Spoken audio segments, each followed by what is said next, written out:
चलिए बाबू, है ना। देखिए, तो हम लोग बात करने वाले हैं बिहार बोर्ड के बहुत चैलेंजिंग के बारे में। अगर बाबू आप सब बिहार बोर्ड के स्टूडेंट हैं, है कि नहीं है, अगर आप सब बिहार बोर्ड के स्टूडेंट बाबू, तो सतर्क हो जाइए, बिल्कुल सतर्क हो जाइए बाबू, बिल्कुल सतर्क हो जाइए। समझ में आ कि नहीं है? क्योंकि एक पाठक आ चुके हैं, समझ में आ कि ना, के पाठक आके बाबू बिहार बोर्ड के पूरे सिस्टम को हिला डाले हैं। समझ में आ कि नहीं है ना। अब हर एक चुनौतियों को सामना करना होगा, है ना, और सबको पूरा करना होगा बाबू, है कि नहीं बाबू। देखिए ध्यान से, पहला अगर आप लोग देखोगे बाबू, तो आप लोग का सिलेबस कब स्टार्ट होता है? आप जब टेंथ में बाबू जब एडमिशन लेते हो, तो आपका सिलेबस कब स्टार्ट होता है? अगस्त में स्टार्ट होता है। कहाँ स्टार्ट होता है बाबू? अगस्त में स्टार्ट होता है। समझ में बाबू, अगस्त से अगर हम लोग बात करें, अगस्त में स्टार्ट हुआ बाबू, तो आपके पाठ्यक्रम के लिए हमारे पास पूरे के पूरे जितने महीने बच गए बच्चों, है ना, लगभग 18 महीने बचे। कितने महीने बचेंगे? 18 महीने या 16 महीने के करीब बचेंगे बच्चों, है ना, आपके पूरे पाठ्यक्रम को पूरा करने के लिए। समझ में? देखिए कहने का मतलब क्या है, अगर मैं देखिएगा, अगर जनवरी से लेके अगर बात करिएगा, क्योंकि मार्च सेशन होता है, तो मार्च में आपका तो एग्जाम होता नहीं है। मार्च में आप लोग का तो एग्जाम होता नहीं है। जब बाबू मार्च में एग्जाम नहीं होता है, इसका मतलब क्या है बाबू? मार्च के बाद एग्जाम होता है, यानी मार्च के पहले ही एग्जाम होता है ट्वेल्थ का, है ना। ट्वेल्थ का एग्जाम कब हो जाता है बाबू? मार्च के पहले ही हो जाता है। समझ में आ गया बाबू? तो मार्च के पहले हो जाता है, तो मार्च में होना चाहिए था, लेकिन मार्च से पहले ही हो गया। यानी इधर से एक महीना आपका 30 दिन का, है ना, 30 दिन का ड्यूरेशन इधर ही कम हो गया। समझ में आ नहीं है? इसमें कोई दिक्कत है ना बाबू? 30 दिन का ड्यूरेशन ऐसे ही कम हो गया, यानी बच गए बच्चों क्या, है ना, 18 महीना में एक महीना और घटा दीजिए, यानी 16 महीना यानी 17 महीना आपके करीब बचा बाबू। समझ में आ नहीं है? तो 11th का पाठ्यक्रम कब से स्टार्ट हुआ? अगस्त से, यानी 8 महीना इधर से गए, तो 4 महीने इधर से, 13 महीना उधर, है ना, 4 या 5 महीने इधर से, 13 महीना उधर, यानी कुल मिला के कितने? 18 महीने बच जाते हैं। कितने बाबू? 18 महीने बच जाते हैं। और जब 18 महीने बच जाते हैं बाबू, यानी पूरा आपका 11th 12th कितने मंथ का कोर्स हो गया? 18 मंथ का। कितने का? 18 मंथ का। इसमें कोई दिक्कत, समझे कि नहीं बाबू? 18 मंथ का कोर्स हो गया। यानी 11th 12th कितने मंथ का कोर्स हो गया? 18 मंथ का। होना कितना चाहिए था? 24 मंथ का, यानी 2 साल का होना चाहिए, लेकिन एक्चुअल में कितना बाबू? 18 मंथ का। यानी अगर देखें बाबू, 18 मंथ का हमारा कोर्स है बाबू, है ना। 11th कब से प्रारंभ होता है? अगस्त से। अब देखिए बाबू, 11th का जब एग्जाम होता है बाबू, तो कब से एग्जाम होता है? जून जुलाई में। कितना बाबू? जून जुलाई में। तो जून जुलाई में 11th का अगर बाबू मेरे एग्जाम होगा, तो अब देखिए 12th के लिए आपके पास कितने समय बच गए? जून जुलाई, मान लिया हम जून लेके चलते हैं, तो 7 महीने बचे। कितने महीने बचे? 7 महीने, है ना। किसके लिए? 12th के लिए बच्चे। किसके लिए? 12th के लिए बच्चे। समझ में आ गया? 12th के लिए कितने बच्चे? 7 महीने लगभग बचे। समझ में? 7 या 8 महीने बचे। 8 महीने का अगर हम बात करें बाबू, देखिए यानी 12th के लिए, 12th को पाठ्यक्रम को खत्म करने के लिए, है ना, लगभग 6 महीने आपके पास बचते हैं, है ना। कितने महीने बाबू? लगभग 6 महीने। अगर मान लीजिए जुलाई तक लेते हैं तो 6 महीने बचते हैं। अगर हम जून तक लेते हैं तो 7 महीने बचते हैं पूरे मिला के। समझ में आ गया बच्चों? आगे अगर बात करें बाबू, देखिए तो 6 महीने हमारे पास अगर बचते बाबू, तो बिहार सरकार के छुट्टियों की अगर हम बात करें, तो कैलेंडर के हिसाब से 40 दिन के होते हैं। कितने दिन के होते हैं बाबू? 40 दिन के होते हैं। कैलेंडर के हिसाब से कितने दिन के होते हैं? 40 दिन के होते हैं। अब पूरे साल में रविवार कितने होते हैं? 52 होते हैं। कितने होते हैं? 52 होते हैं। अब गर्मी ठंडा की छुट्टी मिला के कितना, मान लीजिए 40 दिन। ये बाबू सारे जो छुट्टियां हैं, एवरेज ली गई हैं, औसत ली गई है, कि लगभग लगभग कितनी छुट्टियां होती हैं, इनके बारे में की जाती है। समझ में? तो कैलेंडर के मुताबिक कितना दिन बाबू? 40 दिन। पूरे साल में रविवार की संख्या कितना? 52 दिन। गर्मी ठंडा की छुट्टी मिलाकर कितना दिन छुट्टी? 40 दिन। एग्जाम ड्यूटी जो मास्टर होते हैं बाबू, है ना, उनको क्या किया जाता है? एग्जाम पे टाइम पर बाबू सारे कॉलेज क्या होते हैं आपके? ऑफ होते हैं।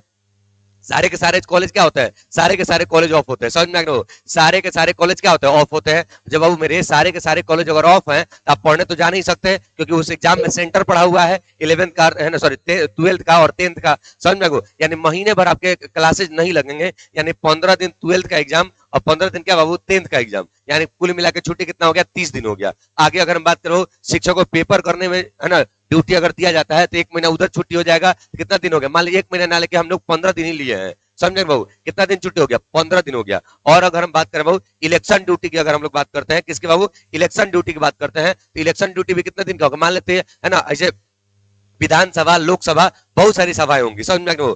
बहुत सारी सभाएं होंगी, है ना। तो कम से कम कितना छुट्टी लेते हैं बाबू? 2 छुट्टी लेते हैं। इन सभी छुट्टियों को अगर कैलकुलेट करते हैं बाबू, तो बिहार सरकार के पास, है ना, एक ईयर में, यानी एक साल में लगभग 6 महीना छुट्टी मिलकर आता है। अगर मान लीजिए, है ना, मास्टर को, यानी शिक्षक और लोगों को जनगणना के लिए भेज दिया गया। कितने के? किसके लिए बाबू? जनगणना के लिए भेज दिया गया। जनगणना के लिए भेज दिया जाएगा, या फिर, है ना, आपने देखा होगा, है ना, दारू चेक करने के लिए किसको भेजा जाएगा? यानी कहाँ कहाँ दारू बेचा रहा है कि या नहीं बेचा रहा है, शराब बिक रहा है कि नहीं बिक रहा है, इसको चेक करने के लिए क्या शिक्षक की ड्यूटी लगा दो, है कि नहीं बाबू? शिक्षक की ड्यूटी लगा दो, सिंपल सी बात है कि नहीं? उसमें भी छुट्टी की संख्या काउंट कर लीजिए, लेकिन हम वो एवरेज कितना लेके चल रहे बाबू? 180 दिन। समझ में आ गया बाबू? यानी कहने का मतलब क्या है? दारू चेक करना है। आपने देखा था क्या? तो स्वच्छ भारत अभियान के अकॉर्डिंग शिक्षकों को फिर से कहां कहां गांव में लैटरिंग हो रहा है कि नहीं हो रहा है, समझ में आ गया? ये चेक करने के लिए भी शिक्षक को लगा दीजिए, समझ में आ गया? और कुछ करना है शिक्षकों को लगा दीजिए। जब सब चीज शिक्षक करेगा तब पढ़ाएगा कौन चीज? समझ में आ गया? जब सब कुछ शिक्षक करेगा, आपका जनगणना कौगो लड़का भइल कौगो ना भइल हुए गिनेगा। समझ में आ कि नहीं बाबू? है कि नहीं है ना? आपका का कौन लैटरिन किया हुआ है, कौन नहीं किया, ये हुए गिनेगा, है ना? कौन दारू पी के सुत गया, इन्हें सुत गया, उन्हें उठ गया, समझ में आ कि नहीं? ये हुए गिनेगा, है ना? पढ़ेबो करेगा हुए साल भर में, महीना में, साल में अगर उसको साल भर का पेमेंट मिलने में, है ना, 4 महीना बैक का पैसा मिलता है उसको, समझ में? 4 महीना बैक का पैसा मिलता है, आगे का पैसा नहीं मिलता है। यानी अगर मतलब मान लीजिए बाबू अभी अगस्त चल रहा है, तो अगस्त के पहले सोचिए कभी उसको मार्च का या मई अप्रैल का पेमेंट मिला हुआ होगा। यानी अप्रैल मिला होगा तो मई नहीं मिला है, जून नहीं मिला है, जुलाई नहीं मिला है, अगस्त नहीं मिला है, 4 महीने का पेमेंट बैक में चलता है। समझ में? तो सब काम इतना सारा प्रेशर देने के बाद उसका मंथली भी क्या हो जाता है? रोक दिया जाता है।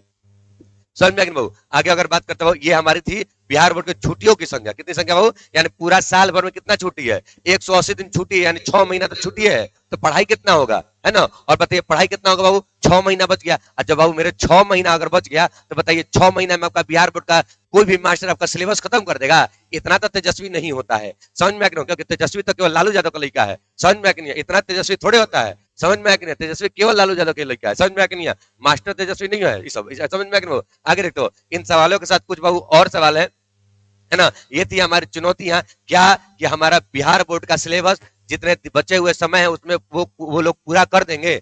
जवाब है नहीं। समझ में आ गया? और कुछ सवाल है बाबू, आइए देखते हैं। कुछ सवाल है बाबू, देखिए, क्या सभी पाठ्यक्रम समय पर पूर्ण होंगे? इसकी कौन जिम्मेदारी लेगा, है ना? वो तो जितने भी मान लीजिए हमारे आला रे आला के पाठक आला, तो के पाठक क्या कह रहे हैं बाबू? के पाठक जो हैं वो क्या कह रहे हैं कि आप विद्यालय आइए। ठीक है बाबू, आप विद्यालय बिल्कुल जाओगे। समझ में आ गया? आप विद्यालय बिल्कुल जाओगे। तब मान लीजिए आप विद्यालय गए, समझ में आ गया? इसकी कौन जिम्मेदारी लेगा कि आपका 12th का या 11th का या किसी भी ईयर का या 10th का ही, है ना, सभी के सभी पाठ्यक्रम पूर्ण होंगे 100%? बताइए तो, सभी के सभी पाठ्यक्रम 100% पूर्ण होंगे क्या? 100% पूर्ण होंगे क्या? जल्दी से बताइए। समझ में आ गया? क्या 100% पूर्ण होंगे? जवाब है नहीं। इसकी चुनौतियां कौन देगा? इसकी चुनौती कौन देगा? कोई नहीं देगा। समझ में आ गया? इसका चुनौती कौन देगा? इसको कौन लिखित कोई देगा बाबू हम लोगों को, है ना, कि आपके पाठ्यक्रम सारे के सारे पूर्ण हो जाएंगे? बोलिए जल्दी, कोई दिक्कत? समझ नहीं है? क्या पाठ्यक्रम पूर्ण हो जाएंगे, है ना? इसको कोई लिखित देने के लिए तैयार है? बाबू नहीं देगा आपको। समझ में आ गया? आगे अगर बात करते हैं, जिन बच्चों को सरकारी स्कूल में नामांकन है ना, देखिए बाबू प्राइवेट स्कूल कैसे चलता है आपको पता है? जो बिहार बोर्ड के प्राइवेट स्कूल है, जो हिंदी माध्यम का स्कूल है, समझ में आ गया? वो कैसे चलते हैं बता सकते हैं आप? नहीं बता सकते कैसे चलते हैं? तो वो चलते हैं क्या, सरकारी स्कूल में उनका नाम रहता है, प्राइवेट से कनेक्शन होता है उन लोगों का। सरकारी स्कूल में सभी बच्चे का नाम होता है, अब प्राइवेट से कनेक्शन होता है। समझ में आ गया? देखिए, जिन बच्चों का सरकारी स्कूल में नामांकन है वो गैर सरकारी विद्यालय में पढ़ते हैं, यानी प्राइवेट स्कूलों में पढ़ते हैं। समझ में आ गया? क्या उनका भी विद्यालय में आना अनिवार्य है? समझ में आ गया? यानी इसके कहने का मतलब क्या है कि सारे के सारे बिहार बोर्ड के जो प्राइवेट स्कूल है, हिंदी माध्यम विद्यालय है, वो भी बंद हो जाने चाहिए। समझ में आ गया? क्योंकि सभी बच्चों को कहा नाम है सरकारी में, तो सरकारी में ना जाना पड़ेगा, गैर सरकारी विद्यालय में तो नहीं जाना पड़ेगा। यानी ये भी बंद, स्वाहा। समझ में आ के नहीं भाऊ? इसमें कोई दिक्कत? समझे कि नहीं समझे? यानी आगे देखते भाऊ, यानी उन स्कूलों को, यानी उन विद्यालयों को, यानी गैर सरकारी विद्यालय तो केवल और केवल 8वीं क्लास तक ही होना चाहिए, 9वां 10वां नहीं। समझ में नहीं? क्योंकि 9वां 10वां के वाले जितने भी छात्र होते हैं उनको कहां से कनेक्ट किया जाता है ना, सरकारी स्कूलों से कनेक्ट किया जाता है। समझ में? उनसे जोड़ा जाता है, तब जाके वहां पर वो लोग वहां पर नामांकन होता है। आप पढ़ते हैं यहाँ पर, वहां पर उनका नामांकन होता है, लेकिन पढ़ते क्या बाबू? गैर सरकारी विद्यालयों में। कहां पढ़ते हैं? गैर सरकारी विद्यालयों में। इसमें आपको कोई दिक्कत? यहां से अगर आगे बात करते बाबू, है ना, गैर सरकारी विद्यालय में अगर पढ़ते बाबू, तो उन गैर सरकारी विद्यालयों को भी बंद कर देना चाहिए। समझ में आ नहीं? आगे अगर बात करते बाबू, मान लीजिए आप IIT एस्पिरेंट हो बाबू, समझ में आ नहीं? नीट एस्पिरेंट हो, और क्या बाबू, NIT एस्पिरेंट हो। समझ में आ बाबू? यानी अगर आप क्या करना चाहते बाबू, जो बच्चे अच्छी शिक्षा ग्रहण करने के लिए, है ना, अर्थात IIT, नीट, है ना, NIT का तैयारी करने के लिए अन्य शहरों में गमन करते हैं, क्या वो आपकी सरकारी स्कूल से हो पाएगा? बताइए तो बाबू, ये सब सवाल है कि नहीं है? क्या IIT जो लोग IIT की तैयारी करते हैं, जो लोग नीट का तैयारी करते हैं, जो NIT की तैयारी करते हैं, है ना बाबू, जो अन्य शहरों में गमन करते हैं, अगर सभी के सभी बच्चे क्या होने लगे बाबू, आपके सरकारी स्कूल में आने लगे बाबू, तो क्या आपका IIT का सपना पूरा हो पाएगा?